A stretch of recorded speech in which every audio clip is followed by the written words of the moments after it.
Hello friends. बच्चों हम चल रहे हैं ऑप्टिक्स पे, 12th क्लास ऑप्टिक्स पे।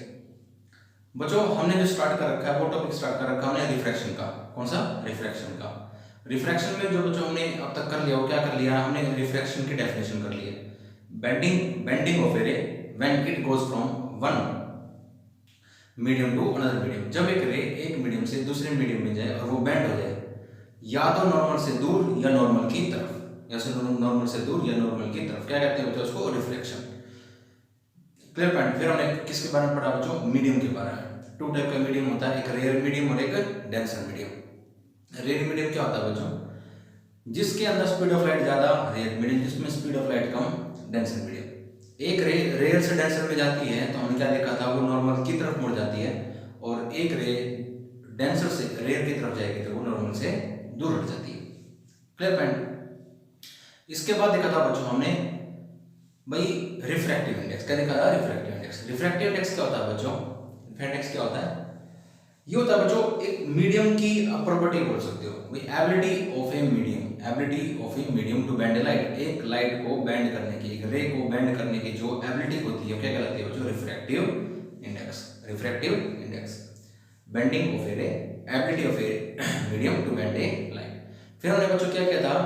रिफ्रैक्टिव इंडेक्स के 2 टाइप्स किए थे। रिफ्रैक्टिव इंडेक्स के टाइप्स किए थे। एक टाइप क्या था? एब्सोल्यूट रिफ्रैक्टिव इंडेक्स, और एक क्या था? Relative refractive index. एब्सोल्यूट क्या था बच्चों? Speed of light in medium 1 to the speed of light in medium 2। And relative refractive index क्या था? देखिए रिलेटिव को हमने इस तरीके से रिप्रेजेंट किया था 1 mu 2 by mu 1, mu 2 by mu 1। Clear point. Relative refractive index, relative refractive index. Clear point बच्चों। ये है बच्चों 2 टाइप के रिफ्रैक्टिव इंडेक्स। यहां तक हमने कर लिया था। फिर हमने जो चलते चलते किया था, हमने बोला था कि भाई refraction at a glass slab, ये टॉपिक हमारा रहेगा।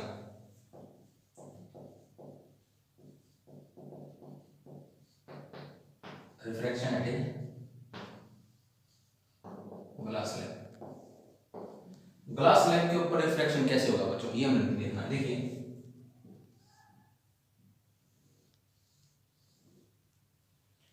ये हमारी ग्लास स्लैब है। थोड़ा सा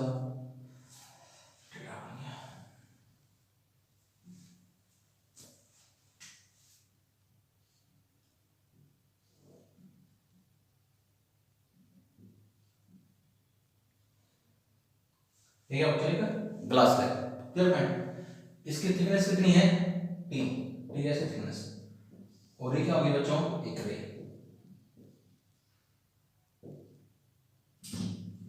ये क्या होगी? एक रे। ये क्या बच्चों? Incident ray.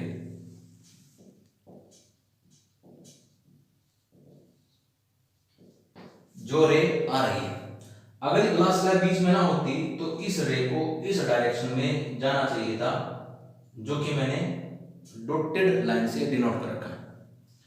ये क्या बच्चों? Incident ray. ये क्या हो गया? नॉर्मल। इंसिडेंट रे, ये क्या बच्चों? नॉर्मल। ओके। जैसे ही ये रेयर से डेंसर में आएगी और डेंसर से रेयर में जाएगी, रेयर से डेंसर में आएगी तो नॉर्मल की तरफ बेंड हो जाएगी, नॉर्मल की तरफ बेंड हो जाएगी।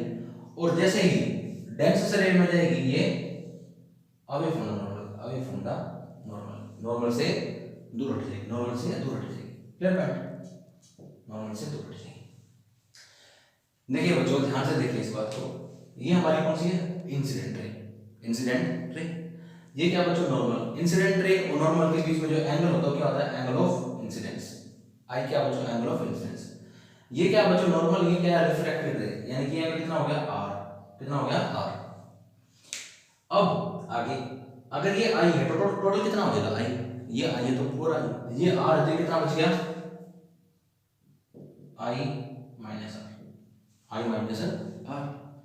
जैसे ही ये डेंसर से रेयर में जाएगी तो ये अवे फ्रॉम द नॉर्मल हो जाएगी, away from the normal, normal से दूर हट जाएगी। जैसे ही नॉर्मल से दूर हटेगी, क्लियर पॉइंट। तो ये चीज नोट करो बच्चों, जो इंसिडेंट रे थी, यानी कि जो स्टार्टिंग के अंदर रे की डायरेक्शन थी और जो रे अब बाहर निकली है, दोनों की डायरेक्शन क्या है? सेम है। दोनों क्या है? सेम डायरेक्शन में जा रहे हैं। इस रे को क्या बोलते हैं बच्चों? इमर्जेंट रे। क्या बोलते हैं? Emergent ray. यहां पे e for emergent angle, e for emergent angle.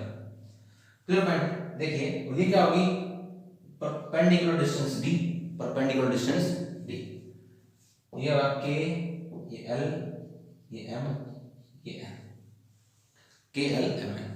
Clear point बच्चों।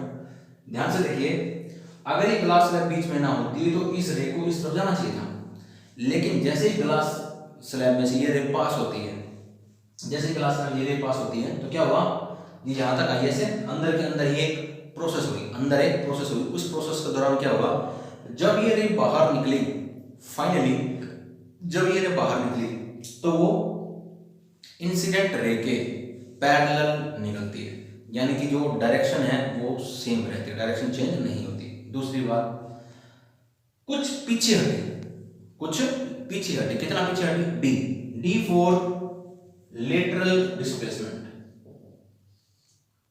Lateral displacement, lateral displacement. Lateral का मतलब बच्चों कितना पीछे हटी, डी डिस्टेंस पीछे हटी। और हमारा एम क्या है, यानी कि इस डायरेक्शन में हम क्या फाइंड आउट करना चाहते हैं, हम डी ही फाइंड आउट करेंगे, ये डी ही हमारा निकालना एम है। इंसिडेंट रे जैसे ही रेयर से डेंसर में आई, ये रिफ्रैक्टेड रे, और जैसे ही डेंसर से रेयर में जाएगी अवे फ्रॉम द नॉर्मल अमरजेंट रे और अमरजेंट एंगल। ये हमारा साइड डायग्राम है बच्चों। Clear point. Incident ray, reflected ray and emergent ray, incident angle, refracted angle and emergent angle. अगर ये आई है तो पूरा आई होना चाहिए था, ये आर है तो ये आई माइनस आर बच गया। क्लियर पॉइंट बच्चों।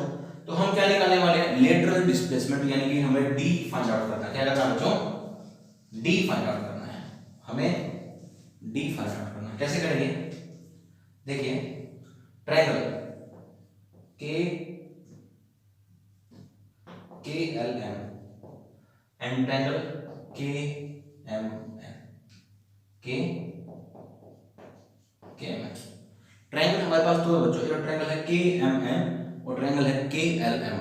हम क्या करने वाले हैं बच्चों, हम निकालने वाले हैं ट्रायंगल के एम एन के अंदर sine i minus r perpendicular upon hypotenuse, perpendicular upon hypotenuse. देखिए इस ट्रायंगल में के एम एन में के एम एन के अंदर हम साइन आई माइनस आर निकाल रहे हैं, तो परपेंडिकुलर क्या है, डी, डी क्या है, परपेंडिकुलर, एंड एंगल कौन सा, आई माइनस आर, तो sine i minus r perpendicular upon hypotenuse. तो बच्चों यहां से के एम कितना आ गया, M N divide by sorry हमें क्या चाहिए बच्चों, एम एन क्या है, D sine i minus r, M N कितना होगा, D divide by K M. तो डी कितना आ गया बच्चों यहां से, K M sine i minus r, sine i minus r. ये हमारी इक्वेशन नंबर 1। देखो sine i minus r it is M N क्या है, D divide by K M को उठा इस तरफ लेके K M sine i minus r. Clear point. आगे ट्रायंगल के एल के अंदर क्या निकालेंगे, कोस आर। क्या निकालेंगे, cos r. Base upon hypotenuse, base कितना है बच्चों, K L upon hypotenuse K M. तो यहां से के एम कितना आ गया, के एल बाय कोस आर। तो के एम कितना आ गया यहां बच्चों, के एल कितना है, D bye cos are. Equation 2। देखिए बच्चों ध्यान से, के एल एम एक ट्रायंगल ले ली, यहां पे क्या निकाल लिया, कोस आर। क्या निकाल लिया, कोस आर। तो बेस कितना है, के एल, और अपन हाइपोटेन्यूज कितना होगा, के एम।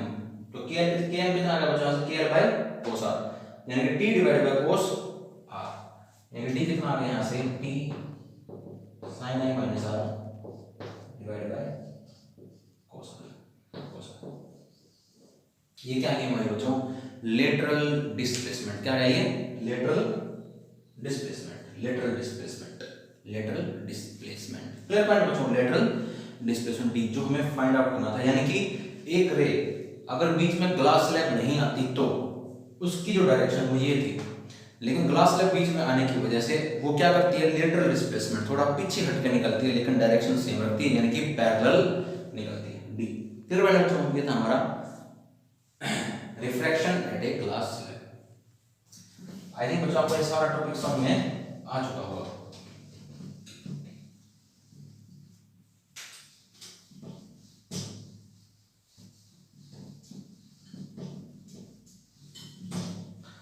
नेक्स्ट है बच्चों real depth and apparent depth.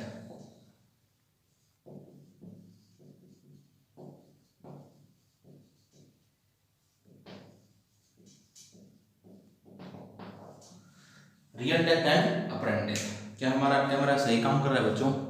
बिल्कुल अच्छे से काम कर रहा है। Real depth and apparent depth देखते हैं बच्चों क्या होता है।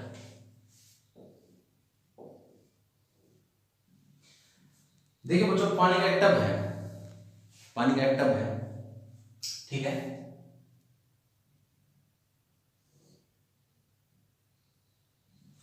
पानी का एक टब है हमारे पास, क्लियर पॉइंट। इसमें कुछ पानी है इसके अंदर हमारे पास,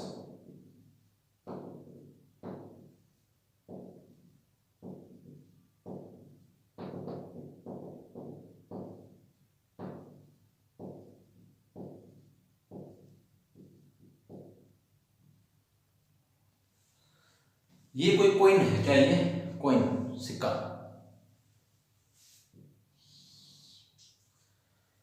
देखिए बच्चों ये रेयर, ये डेंसर। जो कॉइन है वो डेंसर में रखा हुआ है और हमने क्या किया, हमारी जो आइज है,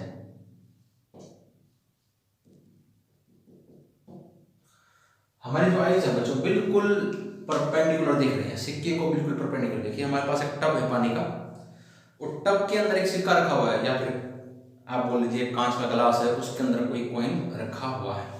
अगर हम उसको बिल्कुल परपेंडिकुलर देखते हैं, बिल्कुल परपेंडिकुलर देखेंगे तो वो उसकी एक्चुअल डेप्थ पे नजर आता है, उसकी एक्चुअल डेप्थ पे नजर आता है। ऐसा क्यों होता है पहली बार, लेकिन जैसे हम उसको थोड़ा सा तिरछा होकर देखेंगे,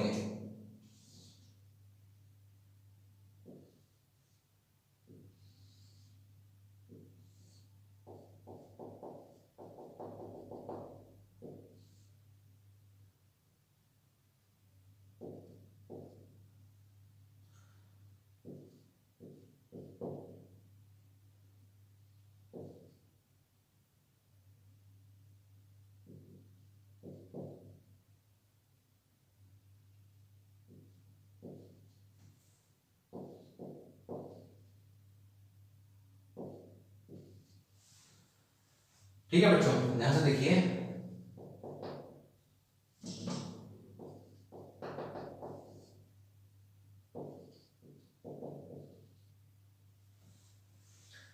देखिए बच्चों हमारे पास दो मीडियम है, एक तो क्या है रियल मीडियम और एक क्या है डेंसर मीडियम। एक क्या है रियल मीडियम और एक डेंसर मीडियम। जब मैंने आपको रिफ्लेक्शन कराया था तो एक बात बोली थी, ध्यान से सुनिए। जब रे रेयर से डेंसर में आएगी तो नॉर्मल की तरफ मुड़ जाएगी। जब रे डेंसर से रेयर में जाएगी तो आगे नॉर्मल हो जाएगी। और जब रे एक मीडियम से दूसरे में आएगी, एक मीडियम से चाहे दूसरे में आएगी, मतलब चाहे वो एयर से वाटर आए, वाटर से एयर जाए, वाटर से ग्लास में जाए, चाहे ग्लास से वाटर में जाए, लेकिन वो परपेंडिकुलर जाए। कैसे जाए? Perpendicular, clear point. तो वो बेंड नहीं होती, वो बेंड नहीं होती, वो स्ट्रेट लाइन में जाती। अगर एक रे एक मीडियम से दूसरे मीडियम में जाए लेकिन वो किसी एंगल पे जाए तो वो बेंड होती है। क्या होती है? बेंड। कैसे होती है? रेयर से डेंसर में तो नॉर्मल की तरफ बेंड होती है, डेंसर से रेयर में नॉर्मल से दूर बेंड होती है। लेकिन परपेंडिकुलर देखेंगे तो बच्चों क्या हो जाएगा? वो बेंड नहीं होगी, सीधे निकल जाएगी, जैसे कोई मीडियम ही बीच में ना आया, इस तरीके से। अगर हम इसको ध्यान से देखें बच्चों, जो यहाँ पे बेंडिंग नहीं हो रही, हमारी जो आइज है बिल्कुल सिक्के के बिल्कुल परपेंडिकुलर दिख रही है, सरफेस के बिल्कुल परपेंडिकुलर है, तो हमको वो उसकी एक्चुअल डेप्थ पे नजर आएगा, उसकी एक्चुअल डेप्थ पे नजर आएगा। एक्चुअल डेप्थ, रियल डेप्थ, आप क्या लिखिए?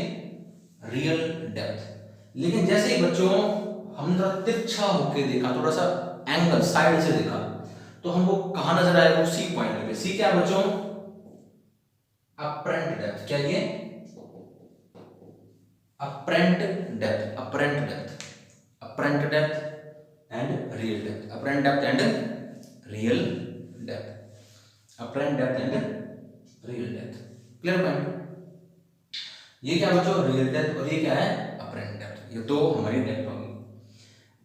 अच्छा, मैंने एक बात और बोल रखी है, जहां पे एंगल आई होता है, जहां पे एंगल आई होता है वहां पे रिफ्रैक्टिव इंडेक्स μ1 लेते हैं। μ1 रिफ्रैक्टिव इंडेक्स लेना है, आपको ये बता याद रखनी है। और μ1 किससे बराबर होगा, म्यू के, हमने सपोज कर लिया।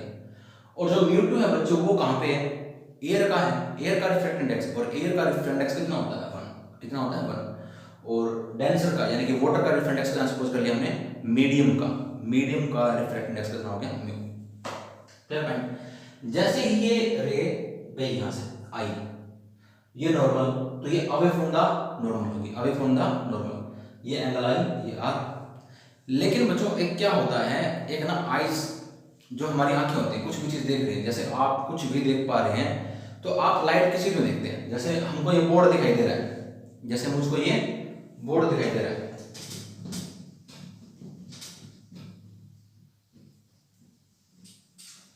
देखिए बच्चों ध्यान से, ये हमारी आइज है, हमारे सामने कोई ऑब्जेक्ट है, यहाँ पे एक कैंडल है, एक मोमबत्ती है, ये ऑन है, मतलब जस रही है, सीधी सी बात ये है, जल रही है। अब क्या हुआ, लाइट यहाँ पे आई, इसके ऊपर आई, और जो टकरा के हमारी आइज तक आई। रियलिटी में तो ऐसा ही होता है, एक्चुअल तो ऐसा ही हो रहा है, साफ सी बात है। लेकिन क्या हमें इस बात से मतलब है कि लाइट मोमबत्ती से आ रही है और उसको टकरा रही है? रात का टाइम हो, बिल्कुल अंधेरा हो, लाइट भी घर में ना, तो मोमबत्ती एक सोल्यूशन होता है, जला लो, हो गया। अगर मोमबत्ती भी ना हो तो हमको ये ऑब्जेक्ट दिखाई नहीं देगा, लेकिन हमने मोमबत्ती जलाई, जैसे मोमबत्ती जलाई हमको ऑब्जेक्ट दिखाई देना स्टार्ट कर जाता है। जैसे ही हमको दिखाई देना स्टार्ट किया तो क्या हमने ये देखा, लाइट मोमबत्ती से आ रही है, इस पर टकरा रही है और फिर हम तक आ रही है। हमको इस बात से कोई मतलब नहीं है, हमको सिर्फ इस बात से मतलब है कि ऑब्जेक्ट से लाइट आ रही है, वो हमको दिखाई दे रहा है, ये हमको दिखाई दे रहा है। देखिए बच्चों, लाइट यहाँ से आ रही है, हमको इस बात से कोई मतलब लाइट कहाँ से आ रही है, हमको तो लाइट की सीध में देखना है। जहां से लाइट आ रही है, लाइट बेंड हुई इस तरफ, तो लाइट की सीध किस तरफ है, सी पॉइंट की तरफ। तो हमें जो कॉइन है वो कहाँ नजर आएगा, सी पॉइंट पे। कहाँ नजर आएगा, सी पॉइंट के ऊपर, यानी कि कुछ उभरा हुआ नजर आएगा, ऊपर की तरफ उठा हुआ नजर आएगा। क्लियर पॉइंट, हमें सी थोड़ा सा ऊपर की तरफ उठा हुआ नजर आएगा। Clear point. ये रियल डेप्थ कितनी है, AO, AO is real depth and AC is apparent depth.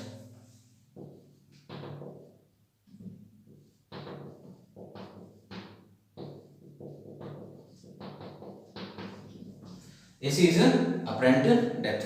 Clear point बच्चों, AC is apparent depth।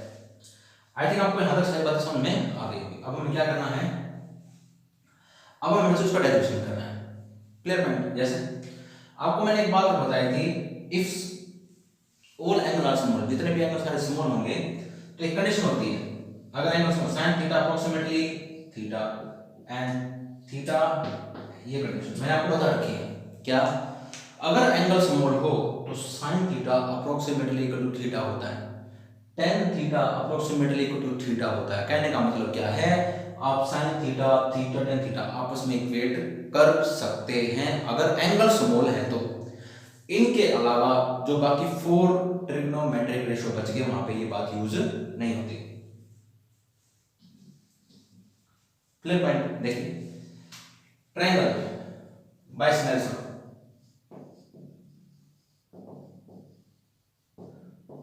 μ1 sin i is equal to μ2 sin r, μ1 sin i is equal to μ2 sin r।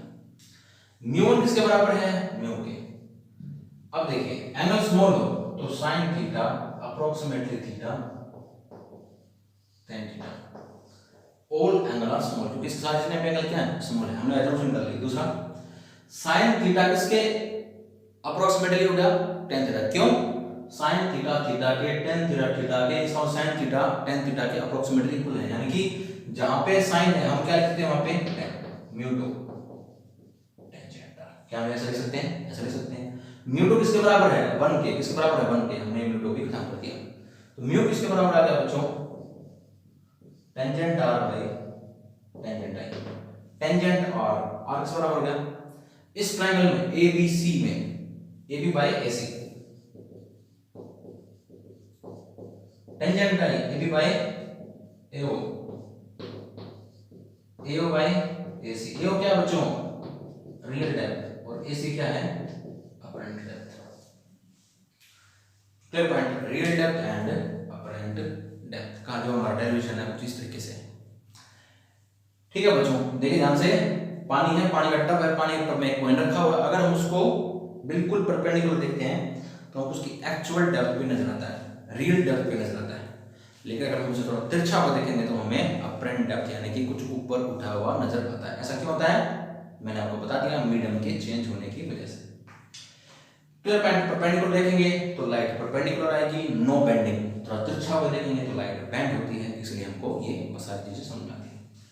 Bye Snell's law μ1 sin i μ2 sin r, ये मैंने आपको बता रखा है। μ1 sin i tangent i के बराबर, इस तरीके से μ2 1 हो गया क्योंकि एयर का इंडेक्स है, और sin r टेंजेंट r के बराबर, μ टेंजेंट r टेंजेंट i, दोनों फार्मूला पुट कर दिया।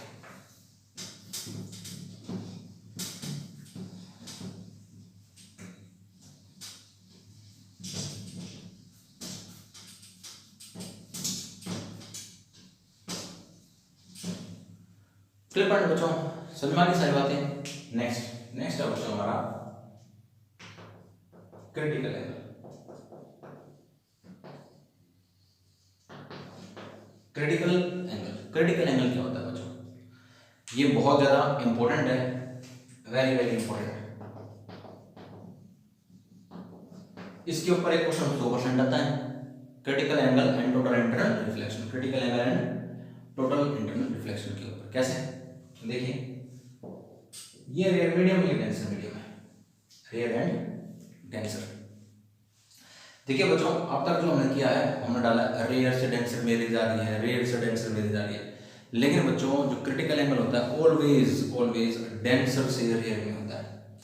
क्रिटिकल एंगल ऑलवेज डेंसर से रेयर में होता है, कभी भी रेयर से डेंसर में नहीं होगा। ये क्या होगा हमारा नॉर्मल, क्या होगा ये नॉर्मल। एक रे है बच्चों, ये क्या होगा इंसिडेंट रे। डेंसर से रेयर में जाएंगे तो away from the normal, away from the normal. हमने थोड़ा सा और एंगल बढ़ा दिया, अवे फ्रॉम द नॉर्मल, थोड़ा और एंगल बढ़ा दिया, अवे फ्रॉम द नॉर्मल। जैसे बच्चों एक एंगल आया, एक ऐसा इंसिडेंट एंगल जहां पे आर बिल्कुल सरफेस के पर पैरेलल हो जाए,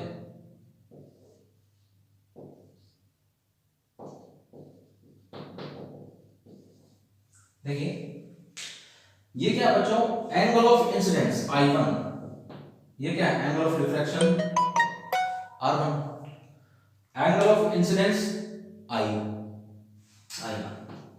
पहला एंगल ऑफ इंसिडेंस, पहला एंगल ऑफ रिफ्रैक्शन दूर हट गया। अगर हम एंगल ऑफ इंसिडेंस बढ़ाएंगे तो एंगल ऑफ रिफ्रैक्शन बढ़ जाएगा, एंगल ऑफ इंसिडेंस बढ़ाएंगे तो एंगल ऑफ इंसिडेंस और ज्यादा हो जाएगा। ऐसे होते होते एक टाइम ऐसा आएगा, एक इंसिडेंस एंगल ऐसा आएगा जिस एंगल पे एंगल ऑफ रिफ्रैक्शन 90 डिग्री का हो जाएगा। मतलब जो रे है वो बैंड होते होते नॉर्मल से दूर हटते हटते सरफेस के बिल्कुल पैरेलल हो जाएगी, सरफेस के बिल्कुल पैरेलल हो जाएगी, यानी कि एंगल कितना हो जाएगा 90 डिग्री। क्लियर पॉइंट, यानी कि ऐसा इंसिडेंट एंगल जिसके लिए, ऐसा इंसिडेंस एंगल जिसके लिए रेयर मीडियम में रिफ्रैक्टिव इंडेक्स 90 डिग्री हो, ऐसा इंसिडेंस एंगल जिसके लिए रेयर मीडियम में, डेंसर मीडियम में ऐसा इंसिडेंस एंगल, डेंसर मीडियम में ऐसा incidence angle, angle of incidence जिसके लिए रेयर मीडियम में एंगल ऑफ रिफ्रैक्शन 90 डिग्री हो, एंगल ऑफ रिफ्रैक्शन 90 डिग्री हो, इस इंसिडेंट एंगल को क्रिटिकल एंगल बोलते हैं। क्या बोलते हैं बच्चों, क्रिटिकल एंगल। क्रिटिकल एंगल मैंने आपको एक बात बता रखी है, जो मीडियम में आई बनता है उसे म्यू1 ले लो, क्या ले लो म्यू1 किसके बराबर म्यू के, म्यू2 किसके बराबर 1 के, क्योंक. बाहर क्या है एयर का different index 1 by Snell's law. अब हम क्या निकालना, critical angle by Snell's law. म्यू1 sin i, म्यू2 sin r, म्यू1 किसके बराबर म्यू के sin i किसके बराबर i किसके बराबर c के, म्यू2 1 sin r किसके बराबर 90 के, इसके बराबर बच्चों 90 के। तो साइन सी कितना हो गया यहाँ से 1 इंटू 1 साइन 91 1 बाय म्यू, यानी कि सी कितना आ गया बच्चों sine inverse 1 by mu, sine inverse 1 by mu. Clear point. अब आगे यहाँ से बच्चों म्यू कितना आ गया 1 by sine C, 1 by sine C, 1 by sine C. Clear point. देखिए बच्चों बहुत सिंपल है, आपने क्रिटिकल एंगल यानी कि सी निकालना था, C4 critical angle, C4 critical angle by Snell's law, म्यू1 sin a म्यू2 sin r, म्यू1 म्यू के बराबर साइन i की जगह c, म्यू2 1 sin r की जगह 90, sin 91 sin c कितना आ गया 1 बाय म्यू, c कितना आ जाएगा जो sin inverse 1 by mu, sin inverse 1। Clear point बच्चों। तो ये हमारा क्या आ गया क्रिटिकल एंगल, क्या आ गया ये क्रिटिकल एंगल।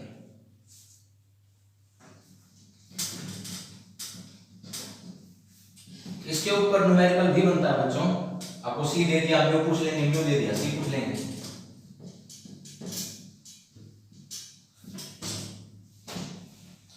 Clear point.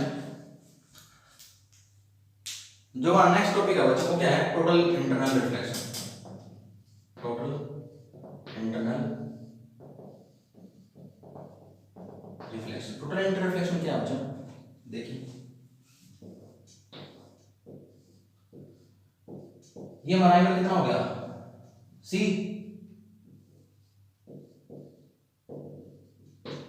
ये हमारा एंगल क्या होगा बच्चों C, ये हमारा क्रिटिकल एंगल। अगर हम इससे ज्यादा एंगल बढ़ा दें बच्चों I एक इंसिडेंस एंगल जो क्रिटिकल एंगल से ज्यादा हो तो ये इसी मीडियम में वापस आ जाएगी। मैंने क्या बोला, अगर हम क्रिटिकल एंगल से, ये डेंसर मीडियम, ये रेयर मीडियम, डेंसर और रेयर, अगर हम डेंसर मीडियम में क्रिटिकल एंगल से ज्यादा एंगल बना दें तो साफ सी बात है जो रे दूर हटती है बिल्कुल पैरेलल हो गई थी, सी पे पैरेलल हो गई थी, अगर हम उससे ज्यादा एंगल बढ़ाएंगे तो उसी मीडियम में वापस आ जाएगी, उसी मीडियम में वापस आ जाएगी। इसको क्या बोलते हैं जो टोटल इंटरनल रिफ्लेक्शन। और इसका टोटल का नाम क्या है बच्चों, टोटल का मतलब यहाँ पे ये है no absorption of light. Total internal reflection में लाइट अब्जॉर्ब नहीं होती, लाइट अब्जॉर्ब नहीं होती। क्लियर पॉइंट बच्चों, ये था हमारा टोटल इंटरनल रिफ्लेक्शन। कल हम इसकी क्या करेंगे बच्चों एप्लीकेशन।